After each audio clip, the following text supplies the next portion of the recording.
the brief explanation of these ayat, we should keep in mind the background. This surah, as we discussed last Sunday also, is one of the earliest revelation of the Quran. Even so that some commentators, they said that it is the second surah after Surah al Alaq. Iqra bismi rabbika alladhi khalaq.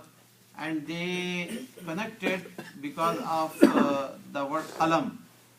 If you recite those ayat in Iqra bismi rabbika alladhi khalaq, the first 5 ayat, Allah subhanahu wa ta'ala says, Allama bil qalam, right? Allama al insana ma lam ya'lam. And again Allah subhanahu wa ta'ala started this surah, Noon wal qalami wa ma yasturun. So they thought this is a continuation of the same topic of qalam. Hamza, one thing, between surah, the first ayah that was revealed, and between this thing, there was a time gap as well, right? Right. A long time, yes. Almost 3 years time. Because after the first revelation, there was no more revelation for 3 years. And then Allah subhanahu wa ta'ala revealed the second. So the second revelation, the majority mufassirin, they said that it was Surah al Muddathir. Ya ayyuhal Muddathir, qum fa'anzir, wa rabbaka fakabbir. That is Surah number 74. Why? Because Allah subhanahu wa ta'ala, He said to Rasulullah sallallahu alaihi wasallam, now this is the time that you should stand up and go and warn your people, your community openly. So he started inviting people to Islam and to the path of Allah subhanahu wa ta'ala openly. And then all these mushrikeen, they started opposing. And some of the leaders of the Quraysh, and they started saying to the Prophet ﷺ that you became like a crazy person, majnoon, and you are saying all these new things that we never heard of, and you are saying all these things with so much yaqeen, with so much faith that you have seen everything with your eyes. If you are talking about the azab of Allah, the punishment of Allah subhanahu wa ta'ala, so it seems that you have seen it by your own eyes. So they said that it is a kind of, disease, mental disease that someone is talking about. So they said majnoon and maftoon and all that. So in this surah, that is, according to the majority opinion, is the third surah. The second is Ya ayyuhal Muddathir. The third surah is Surah al Qalam. So Allah subhanahu wa ta'ala answers them, all the mushrikeen, about their accusations. And we studied all those ayat last Sunday. Today Allah subhanahu wa ta'ala is exposing those leaders of the Quraysh, the so-called leaders, and their ethical downfall, that how much they were ethically and morally, they have gone very in low pace. So Allah subhanahu wa ta'ala says that they are the mukazzibeen, they are the liars. Always when they talk to the people, their own people also, they deal with each other by lying to each other, mukazzibeen. So this is not the matter of the Quran that they are denying the truth, but in their personal life also they are always liars and cheaters. And also they are the one who take the oath in each and everything, and all these are false oaths. So those who are more big liars, they take more oath. I swear by Allah, to make themselves Authentic. That they are very much trusted people. And they are also mean, and they are slanderer, hammaz, they are slanderer. They are just accusing other people with false things. That is called hammaz. Masha'im binamim. So we will go inshallah in detail of all these words, but keep this background in your mind. And now go for the meaning. Bismillahirrahmanirrahim. فَلَا تُطِعِ الْمُكَذِّبِينَ. Tuti' is from ita'at. Ita'at is a famous word.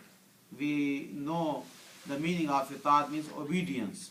So literal meaning, فَلَا تُطِعِ الْمُكَذِّبِينَ, do not obey. But here is not the obedience Allah subhanahu wa ta'ala is saying, but he is saying do not listen, do not pay attention to them. فَلَا تُطِعِ الْمُكَذِّبِينَ. O the Prophet sallallahu alaihi wasallam, you have been hearing a lot defaming Islam, defaming you, defaming the Quran. These are all charges, and do not pay attention to them. Liars. Liars, yes. It's from kizb. So Kazib and Mukazzibin, who are deniers the truth, who are denying the truth and lying. Right? So fala is two words, right? Yes. La is no. Ha. Fa is so. Ha. Fa means so, la is no. So do not. So Ha. Pay attention or do not take any influence of the statements of talks by these deniers of the truth. One ayah before that, what was the meaning of it? Fayyadina? وَهُوَ أَعْلَمُ بِالْمُهْتَدِينَ. That we discussed last time. Yes. Okay. Allah subhanahu wa ta'ala, He knows best those people who have gone astray and those people who are guided. So, وَدُّوا لَوْ تُدْهِنُوا فَيُدْهِنُونَ. Okay, now this is another reference.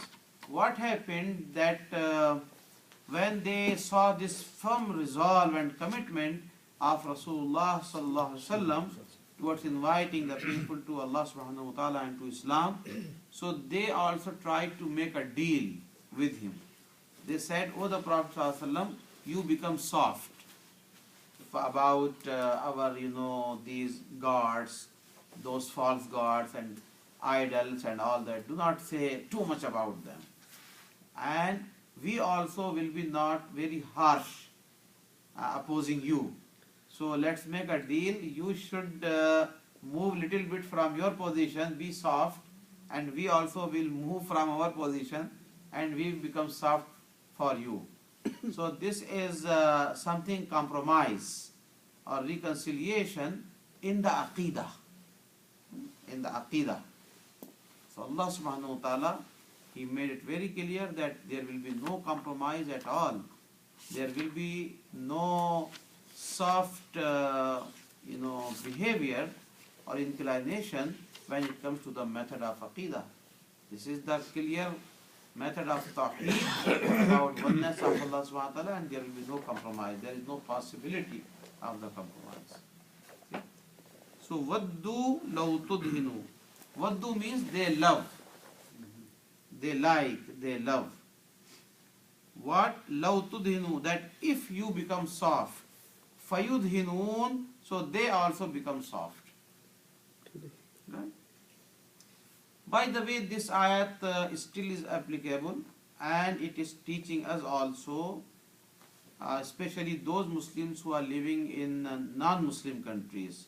Sometimes some people, they become so much modern in their thinking, and they want to make other people happy. Sometimes you may have heard people saying that what the problem if you go to the church, right? And if we attend the services, or if it comes like marriage ceremony, if a Muslim person he is getting married with a Christian woman or a Jew woman, they say, okay, we will do the nikah also in the masjid according to Islamic way, but we also will go to the church and we will perform again the same ceremony according to their way. We will call their priest or their rabbi who will perform the marriage. So we will try to be like making reconciliation, accommodation. This is not allowed in Islam. No, it's not allowed in Islam.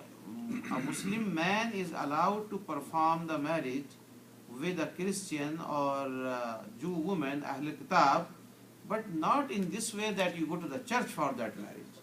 Under what conditions is it allowed? Is it allowed if you're not getting a Muslim woman, or is it allowed openly? Okay, it is allowed openly, unconditional, because Allah subhanahu wa ta'ala, He said in the Quran that wal muhsanatu min al mu'minin wal muhsanatu min alladhina utul kitab. So this permission of Allah subhanahu wa ta'ala is unconditional. Okay. It is our personal judgment that if so many Muslim women are available, so why we should go for the other women. But if there is some kind of situation and the intention is good, maybe no, it is possible that Allah subhanahu wa ta'ala later changed the heart of that woman, and because of that woman, through that woman, all other family people, relatives and everyone, they come to Islam. Could be, and always everyone should do this type of marriage for the sake of Allah subhanahu wa ta'ala, for the good intention, not for worldly gain and for worldly benefits and for all other things. But it is allowed unconditionally, no doubt about that, but should be in this way that there is no mudahana. This type of thought or thinking is called mudahana, that you become so soft that you start compromising about the matter of your religion. That is not allowed in Islam. So, Imam Sahib, Yes. just in few words, how they could perform the marriage? Like, Muslim says, okay, this is the way the Qazi will do, the performance. Right. Okay. But if they will say, okay, we are listening to you. Now, if you don't want to go to the church, then what happened? What happened? Or Yeah. marry? For the marriage. Yeah, for the marriage. Because if the girl says, okay, if you don't want to go to the church, that's fine. But how about perform at their own home or those kind of things then? Like the same thing that they do the church, Right. they do in the home. Home or some place. No. So it's not allowed at all. It's not allowed at all to do according to their religious way. Yeah, So that I is- think, okay, that's are you fine. saying that the marriage still have to be a Islamic marriage? Yes. But to a woman who belongs to people of both. Yes. But yes. the marriage has to be To be Islamic. according to marriage. the Islamic way, Right. yes. If you do like at home or in church, Ah, it's and- not Islamic. Yes, that's right. And we don't have to, she doesn't have to convert to Islam. No, She can be Allah. she still can be Christian or a Jew if she is a Arifta. She can still follow the religion. We cannot force, or the Muslim man, they cannot force, because there is no matter of coercion in Islam, like Deen, yes. But again, it's a very sensitive situation. First of all, before the marriage, those Muslim men, they must try their best to convince their would-be wife that she should convert to Islam, and they should give all the Islamic dawah and presentation and all that.